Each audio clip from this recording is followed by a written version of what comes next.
நம் நாட்டின் நிதி அமைச்சர் நிர்மலா சீதாராமன் அவர்களே வணக்கம். பாஜகவுடைய மாநில மகளிர் அணி பொருளாளர் மாலினி ஜெயச்சந்திரன் அவங்க ஜல்லி கல்லு 2000 ரூபாய் 3000 ரூபாய்க்கு விற்பனை செய்யும் தொழில செஞ்சுட்டு இருந்தாங்க. பாஜக கட்சியில எப்ப சேர்ந்தாங்களோ அதுக்கப்புறம் 3000 கோடி மதிப்பிலான சொத்து மாலினி ஜெயச்சந்திரனுக்கு எப்படி வந்துச்சு? அந்த பணம் எல்லாம் ஏன் அப்ப விட்டு பணம்?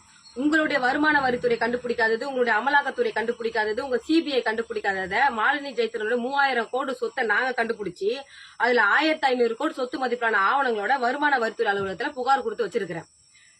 மத்திய நிதி அமைச்சரான நீங்க பணப்பதுக்கல கண்டுபிடிச்சு மணி லாண்டரிங் பண்ணவங்களை கண்டுபிடிச்சு ஆவணங்களோட புகார் கொடுத்த இந்த வீரலட்சுமியை அழைச்சி பாராட்டாம வெகுமதி அளிக்காம யாரு பணப்பதுக்கல ஈடுபட்டாங்களோ யாரு மணி லாண்டரிங் செஞ்சாங்களோ அவங்கள பக்கத்துல நிக்க வச்சு சால்வை போட்டு பாராட்டி பாதுகாப்பு கொடுக்கறதுக்கு என்ன காரணம்? 1500 கோடி நான் கண்டுபிடிச்சு கொடுத்த பணம் 1500 கோடி பாஜக காரனுடைய அப்ப விட்டு பணமா? மத்திய நிதி அமைச்சரான நீங்க முறை தவறி நெறி தவறி நடக்கலாமா? இதுதான் நீங்க கருப்பு பணத்தை ஒழிக்கிற லட்சணமா? எனக்கு தேவை நான் கண்டுபிடிச்சு கொடுத்த பணம் எவன் அப்ப விட்டு பணம் எனக்கு தெரிய வரணும். தமிழ்நாட்டு மக்களுக்கு நீங்க சொல்லணும். அப்படி இல்லனா வருமான வரித்துறை தமிழகத்துல ஒருதலை பட்சமா செயல்படுதுன்னு நான் சென்னையில் உள்ள அமலாக்கத்துறை அலுவலகத்தையும் வருமான வரித்துறை அலுவலகத்தையும் பூட்டு போட போராட்டத்தை முன்னெடுத்து தர்ணா போராட்டத்தில் ஈடுபடுவேன் என்பதை இந்த எச்சரிக்கையா விடுக்கிறேன்.